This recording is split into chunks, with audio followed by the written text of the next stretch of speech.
Abra sua Bíblia em Lucas 9. Hoje nós vamos ter a terceira parte da nossa série Dinamite. Nós já vimos sobre dinheiro, sobre sexo e hoje nós vamos ver sobre poder. Lucas 9. Reunindo os 12, Jesus deu-lhes poder e autoridade para expulsar todos os demônios e curar doenças. Lucas 9, 1. Verso 2. E os enviou a pregar o reino de Deus e a curar os enfermos. E disse-lhes: não levem nada pelo caminho, nem bordão, nem saco de viagem, nem pão, nem dinheiro, nem túnica extra. Na casa em que vocês entrarem, fiquem ali até partirem.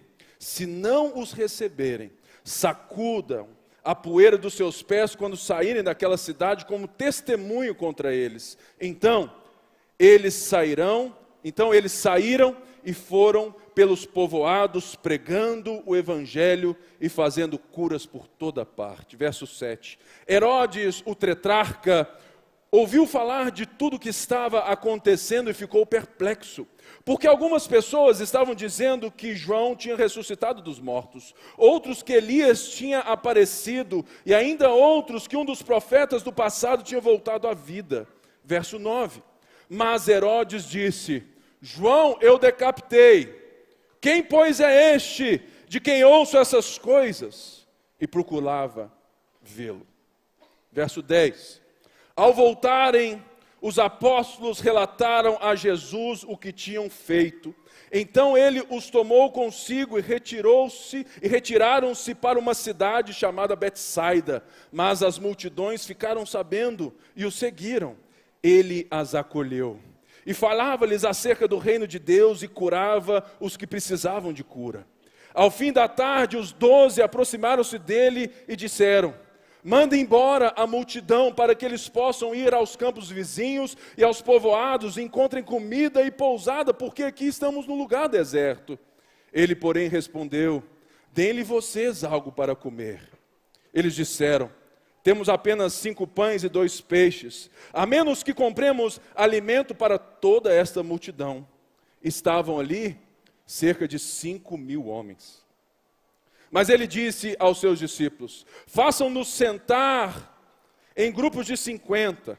Os discípulos assim fizeram e todos se assentaram. Verso 16. Tomando os 5 pães e os 2 peixes e olhando para o céu, deu graças e o partiu. Em seguida entregou-os aos discípulos. Todos comeram e ficaram satisfeitos. E os discípulos recolheram 12 cestos cheios de pedaços que sobraram.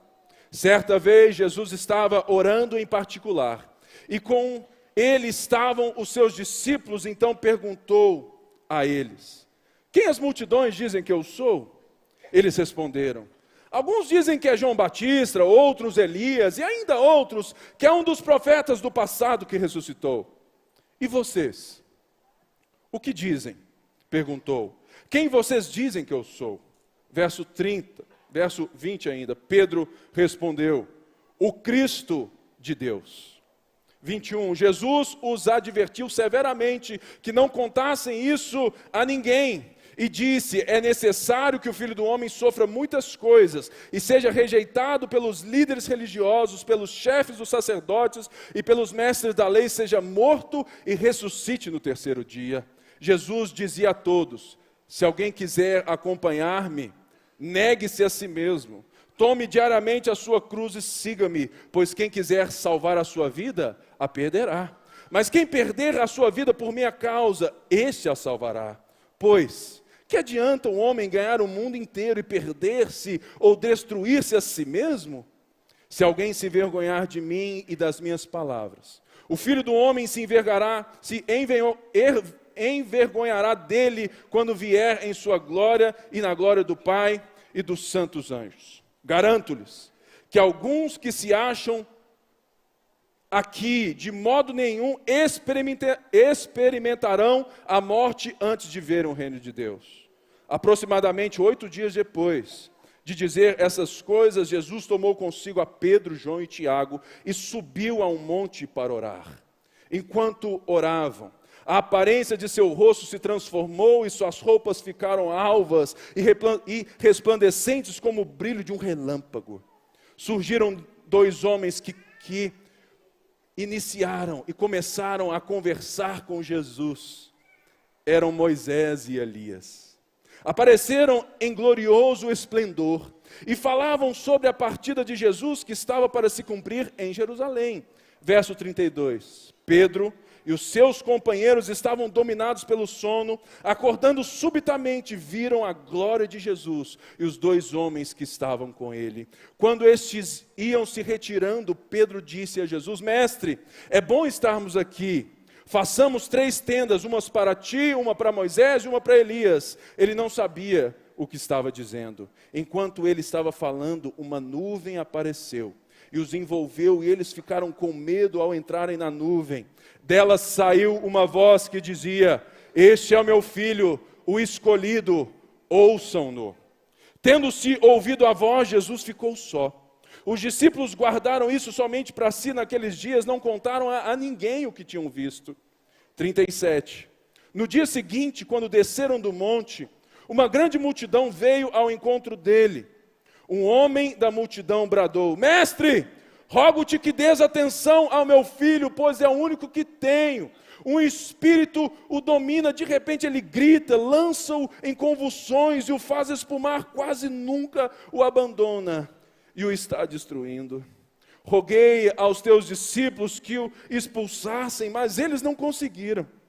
Respondeu Jesus: Ó geração incrédula e perversa, até quando estarei com vocês e terei que suportá-los? Tragam-me aqui o seu filho. Quando o menino vinha vindo, o demônio o lançou por terra em convulsão, mas Jesus repreendeu o espírito imundo, curou o menino e o entregou de volta a seu pai. E todos ficaram atônitos ante a grandeza de Deus. Estando todos maravilhados com tudo que Jesus fazia, ele disse aos seus discípulos, verso 44, ouçam atentamente o que vou lhes dizer. O Filho do Homem será traído e entregue nas mãos dos homens. Mas eles não entendiam o que isso significava. Era-lhes encoberto para que não o entendessem. E tinham receio de perguntar-lhe a respeito dessa palavra. Verso 46. Começou uma discussão entre os discípulos acerca de qual seria o maior. Jesus, conhecendo os pensamentos, tomou uma criança e a colocou em pé ao seu lado, então lhes disse: quem recebe esta criança em meu nome, está me recebendo. Aquele que me enviou, me recebe, recebe aquele que me enviou. Pois aquele que entre vocês for o menor, este será o maior. Disse João: mestre, vimos um homem expulsando demônios em teu nome, e procuramos impedi-lo, porque ele não era um dos nossos. Não o impeçam, disse Jesus, pois quem não é contra vocês, é a favor de vocês. Aproximando-se o tempo em que seria elevado aos céus, Jesus partiu resolutamente em direção a Jerusalém, e enviou mensageiros à sua frente. Indo estes, entraram no povoado samaritano para lhe fazer os preparativos. Mas o povo dali não o recebeu, porque se notava que ele se dirigia para Jerusalém. Ao verem isso, os discípulos, Tiago e João, perguntaram: Senhor, queres que façamos cair fogo do céu para destruí-los? Mas Jesus, voltando-se, os repreendeu, dizendo: vocês não sabem de que espécie de espírito vocês são, pois o Filho do Homem não veio para destruir a vida dos homens, mas para salvá-los, e foram para o outro povoado. Ufa! Eu li 56 versos para justamente lhe explicar aquilo que eu quero dizer hoje. Lucas escreve esse livro justamente para nos mostrar a sublimidade, a perfeição de Jesus homem, do Filho do Homem. Se você quer ver como que se ora, leia Lucas, porque Jesus, em Lucas, ele ora o tempo todo. Se você quer ver o que é ser um homem espiritual, leia Lucas, porque em Lucas, Jesus é um homem perfeito. E por isso eu escolhi Lucas. Porque Marcos também serviria, porque tem os mesmos relatos, mas Marcos nos mostra um servo de Deus poderoso.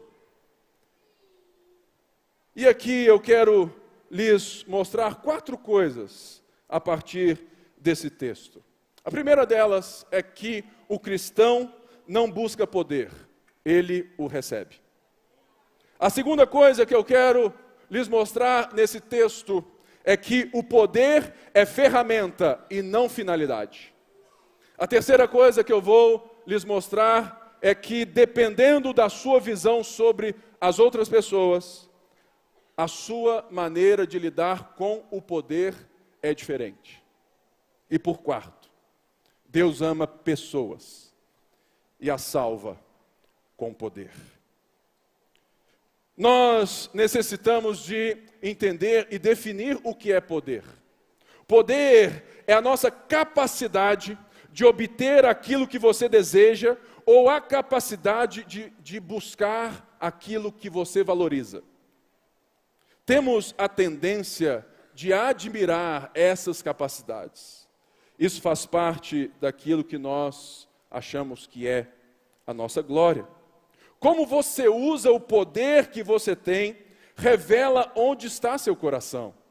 Aquilo que ama e aquilo que mais valoriza, ou seja, aquilo que você adora. O poder é perigoso. Não apenas porque é possível usá-lo para o mal, mas também porque é possível usá-lo para exaltar quem o tem.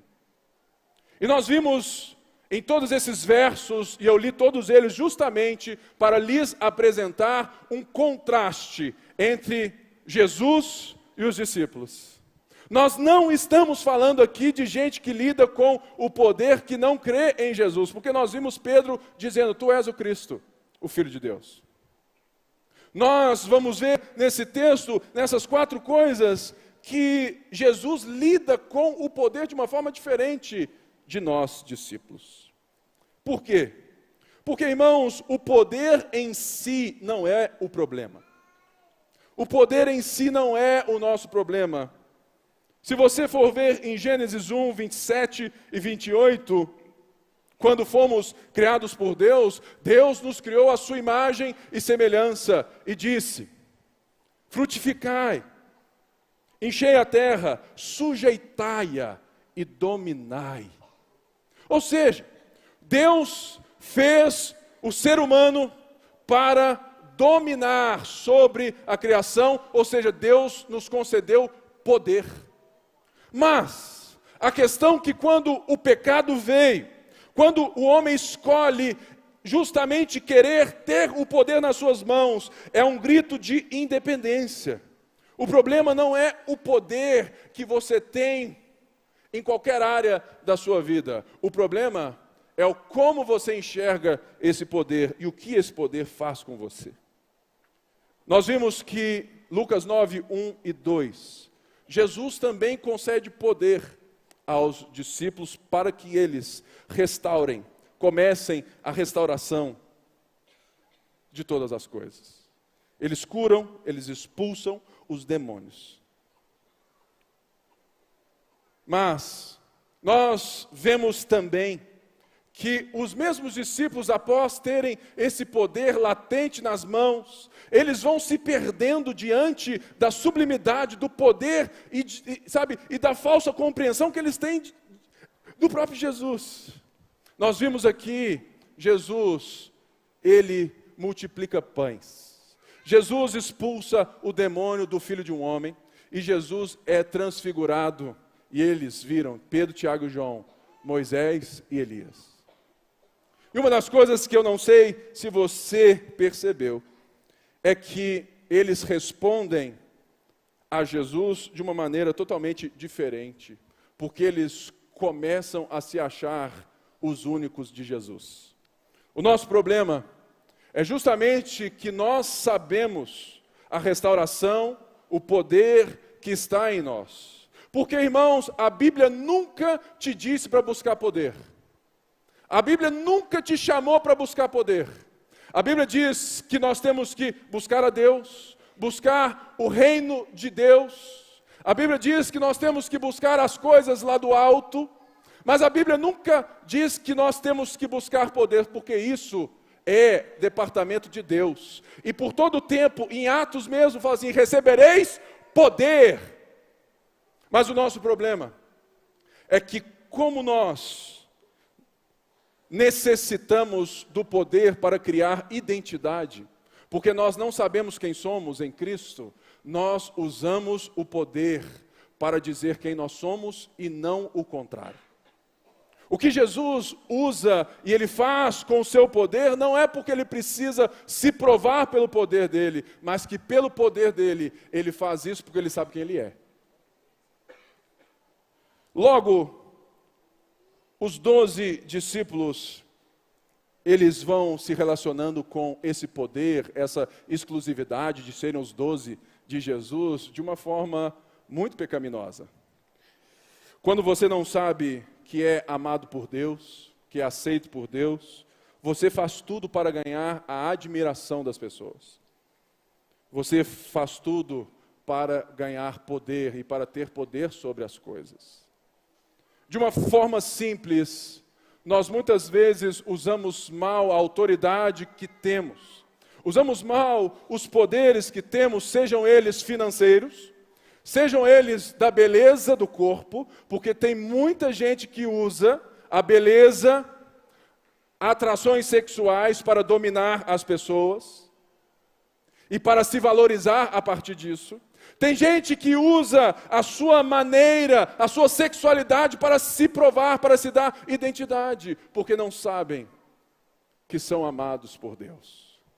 Quem busca a admiração das pessoas é porque ainda não consegue entender que Deus ama você. E você não precisa buscar identidade naquilo que as pessoas dizem, ou aquilo que você conquista para você. Você tem que entender que a sua vida é vivida a partir do amor de Deus e não dos aplausos das pessoas.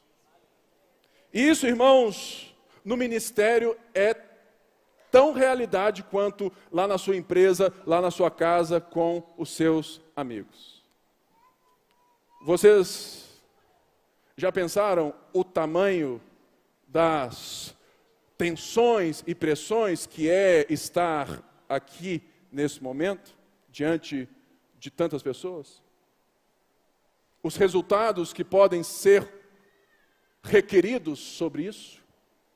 Irmãos, todos nós somos o tempo todo chacoalhados para conseguir e provar às pessoas que nós somos bons. Os discípulos reconheceram Jesus como Cristo, mas não se enganem, eles reconheceram Jesus por causa do seu poder. Porque naquela época, quando Pedro confessa, isso fica muito claro no decorrer da história, que eles tinham a mesma concepção e a mesma expectativa do Messias que viria para destronar Roma, entrar com o seu cetro de ferro e dominar a partir do templo. Era uma visão messiânica exclusivista, aonde somente os judeus reinariam com Cristo. A compreensão desses discípulos era que eles eram os VIPs de Jesus. Eles detinham o poder do cara. Porque Jesus mandou eles, entregou o poder a eles. Imagina você, vendo você sendo usado pelo poder de Deus. Irmãos, isso pode virar qualquer coração. Quando você vê apenas que você não usa os seus próprios poderes, os seus próprias coisas, sabe? Porque eu sou tal pessoa, porque eu faço isso. Não, agora é o poder de Deus também. E você usa porque você se acha VIP de Jesus. Isso nos leva ao ponto 2. Porque, irmãos, se você não entender que identidade não tem nada a ver com aquilo que você faz e com aquilo que você busca ser para as pessoas, você vai ser dominado pelo Deus falso do poder. Você vai viver correndo atrás de poder e as suas relações serão com essa finalidade. O poder é ferramenta e não finalidade. O poder não é algo que nós nascemos para obtê-lo. O poder não é algo, assim como a felicidade também não é. O poder não é algo que eu busco, que eu coloco toda a minha vida para conquistá-lo.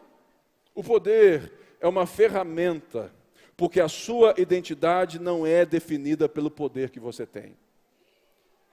Você precisa entender o que os versos 23 e 25 diz quando Jesus diz: se alguém quiser andar comigo, negue-se a si mesmo. Se alguém quiser andar comigo, tem que perder a sua vida. Se alguém quiser andar comigo, precisa desistir de ganhar o mundo inteiro. Desistir de ser o poderoso.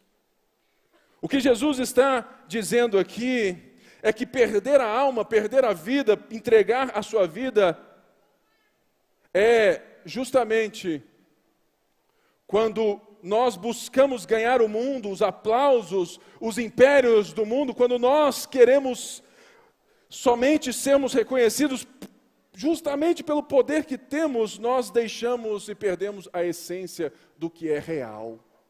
A gente entra na Matrix.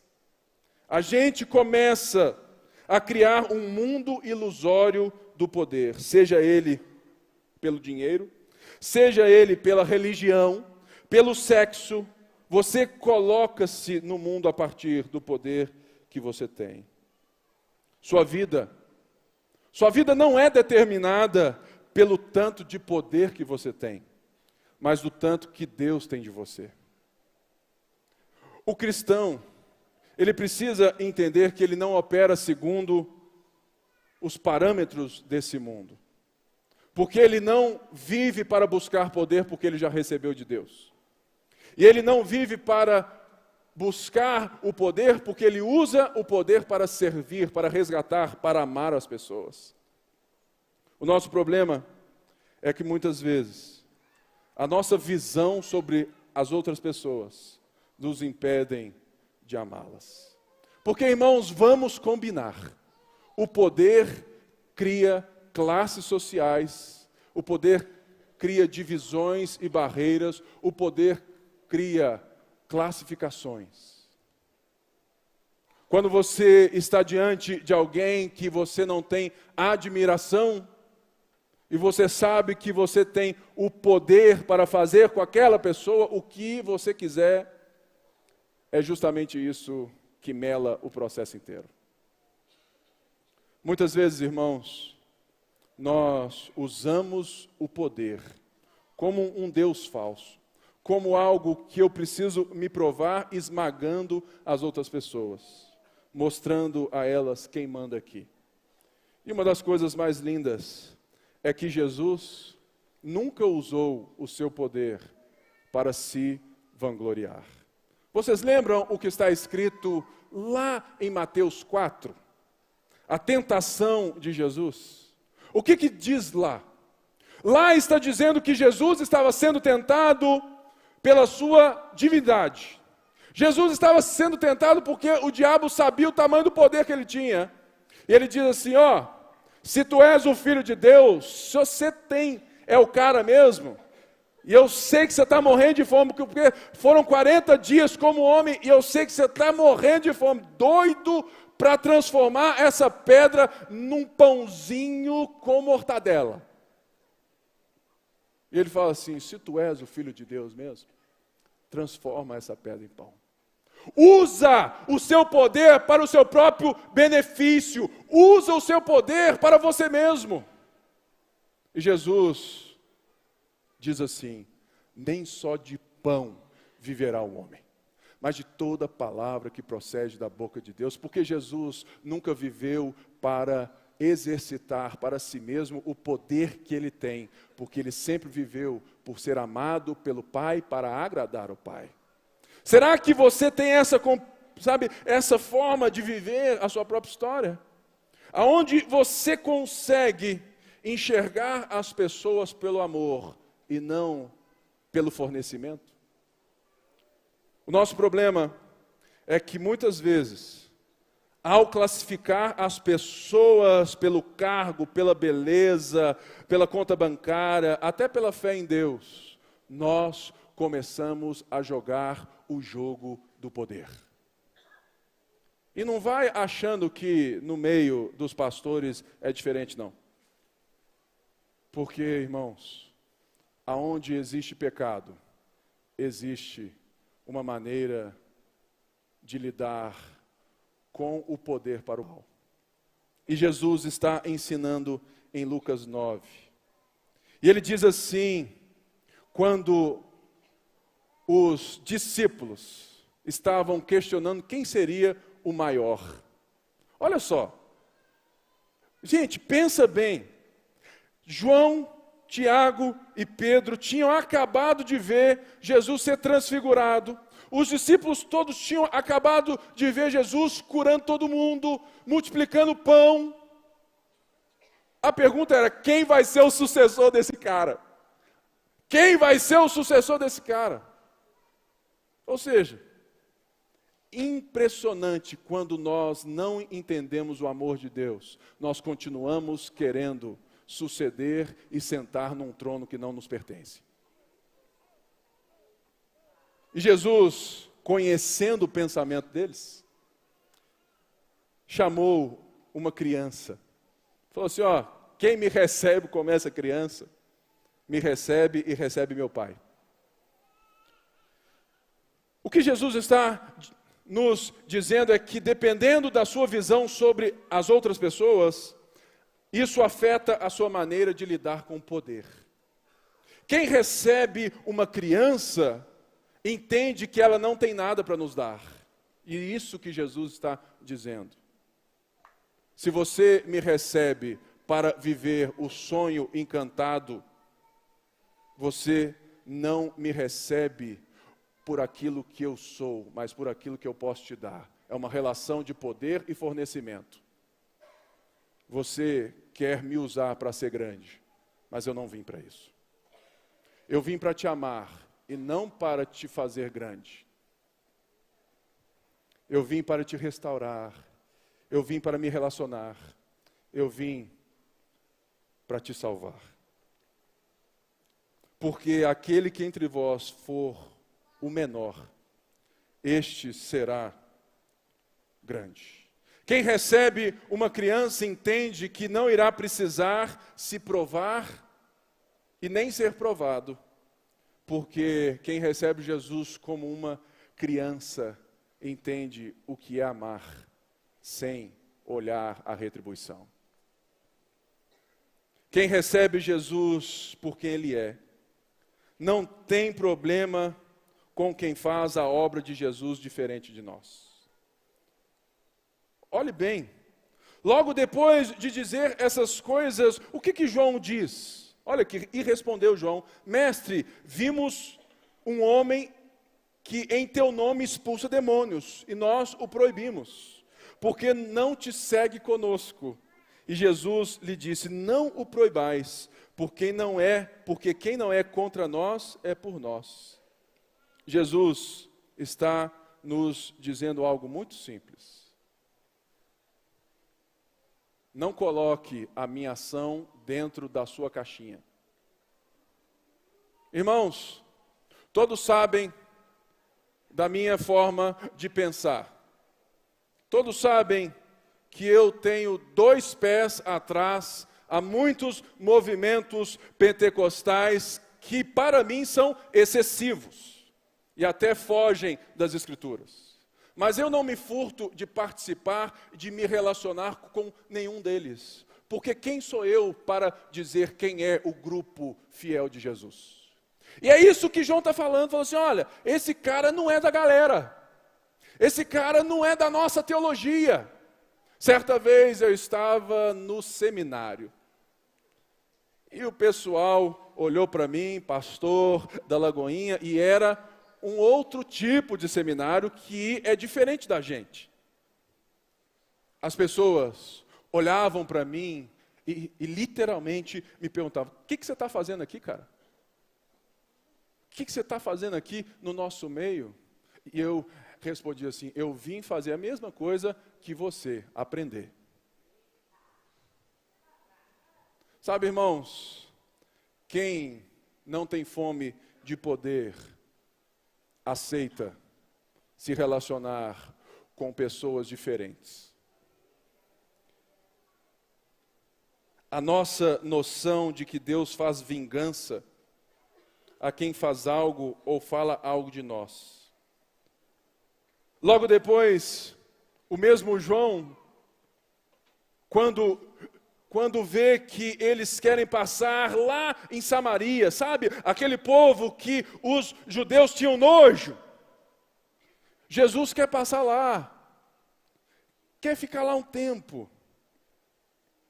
Mas eles, por verem que Jesus estava indo adorar em Jerusalém, falam assim: não, aqui não, violão, você não entra aqui não. E qual que é a resposta de João?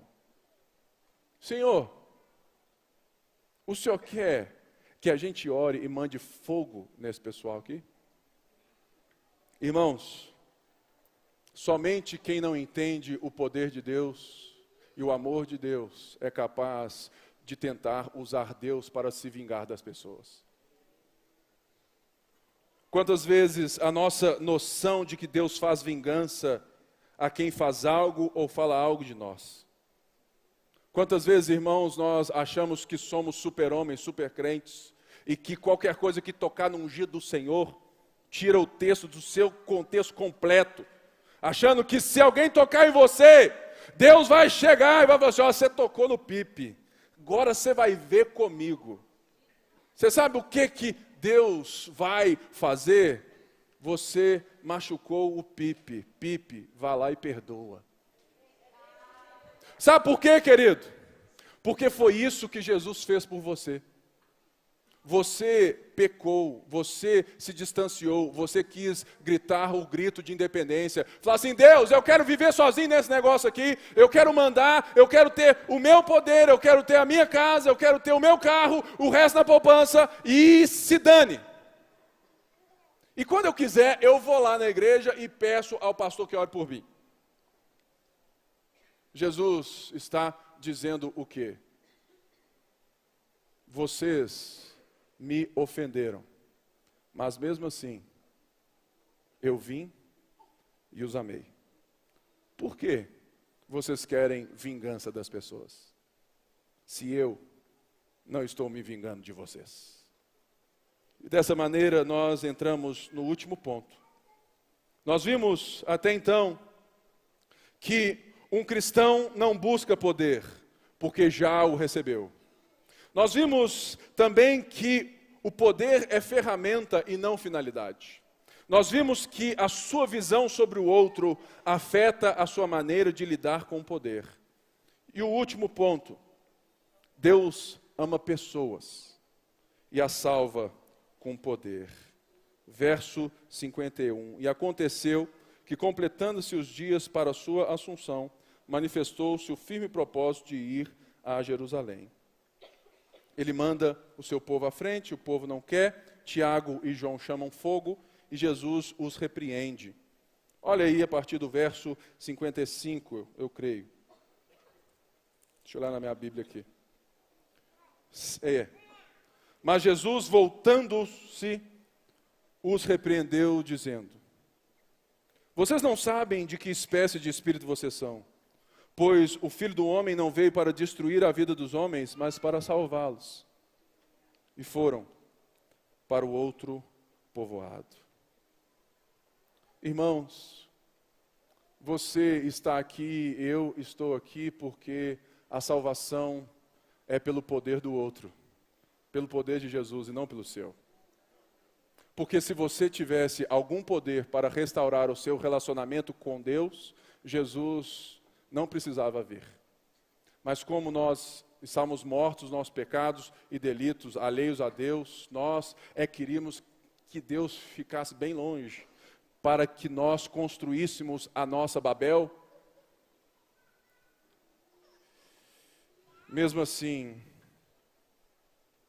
Deus amou o mundo de tal maneira. Quando chamamos Jesus de meu, temos dificuldade para compartilhar a vida do Pai Nosso. E esse é o problema de muitos de nós. Talvez você esteja aqui hoje e você enxerga Jesus como esse poodle que faz tudo aquilo que você quer e é o seu melhor amigo lá da sua casa. Ah, Jesus bonitinho. Vem cá, vem. Ah, não, agora não, poodle. Agora não, fica lá na varanda, fica lá na área de serviço agora, tá, Jesus? Jesus não é um poodle. Jesus não é o seu servo. Ele é o leão da tribo de Judá. Ele é o Deus indomável. E Ele faz aquilo que o seu poder apraz. Porque Jesus veio para te amar e para te tirar dessa draga de orgulho, de pecado, de escravidão que você insiste em viver com ela. Porque quando Jesus é o seu poodle, você é incapaz de receber o poder do leão indomável. Diferente disso, Jesus nos ensina qual é a relação que a gente deve ter com as pessoas. Qual é a relação que a gente deve ter com o poder, irmãos?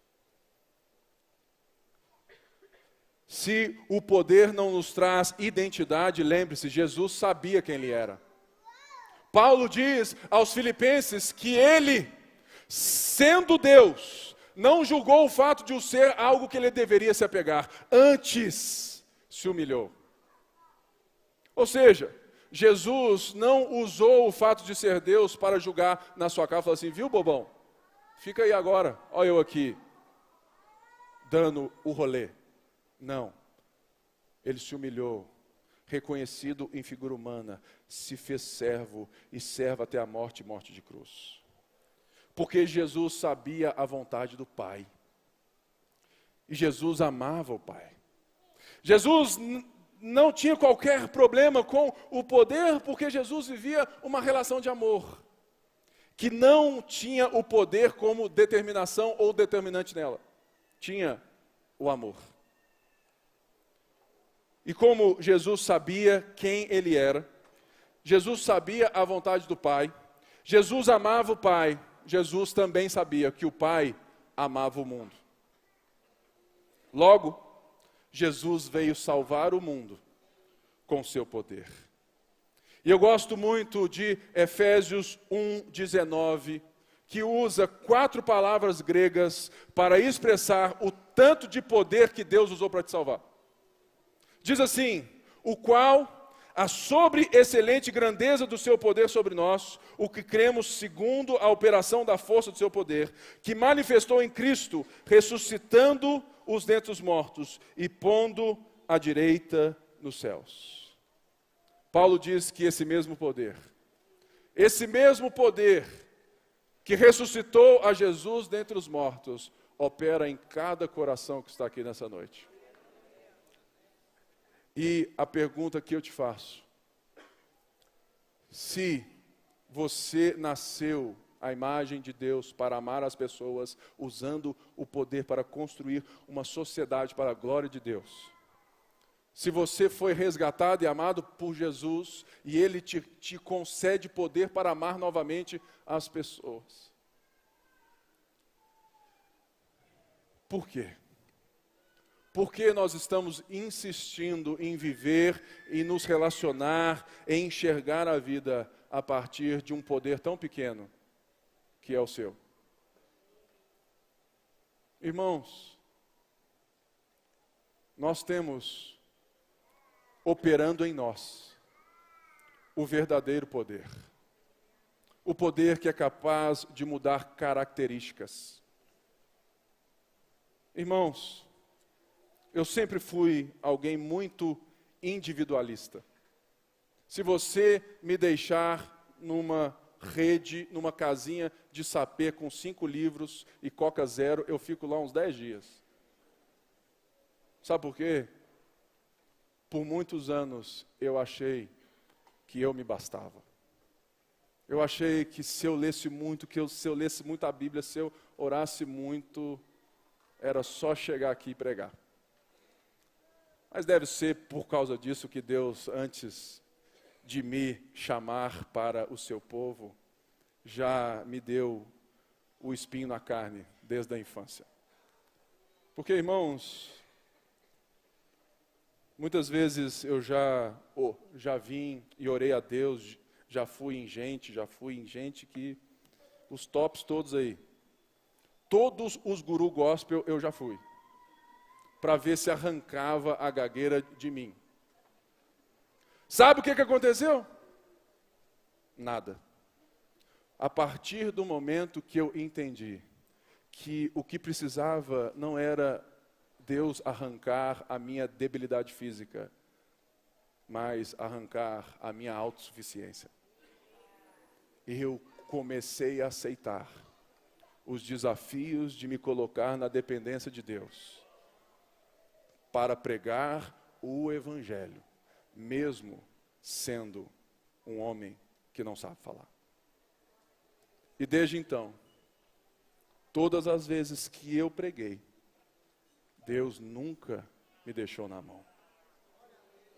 Eu já vi gente rindo, já vi gente de tudo. Mas, irmãos, sinceramente, no dia que você entender que Deus te ama, que Deus caminha com você na mais alta montanha ou mais no vale da sombra da morte, se você entender que Deus é poderoso não para te dar um carro zero, por mais que Ele possa, não para te dar uma esposa, um marido do jeitinho que você sonhou e colocou na agenda, que Deus não é só poderoso para te dar o seu sonho, mas Deus é poderoso para te fazer como Jesus, mudando o seu coração, mudando a sua vida, mudando a sua história. Ah, irmãos, aí você vai esquecer tudo o que é poder pequeno. Irmãos, nós temos a notícia mais importante. Nós temos a mensagem mais urgente para as pessoas mais carentes. Por que a gente continua brigando por poder dentro da igreja? Eu só peço a Deus que você receba essa palavra e pare de buscar a Deus por aquilo que Ele pode te dar. E comece a adorar a Deus por aquilo que Ele é.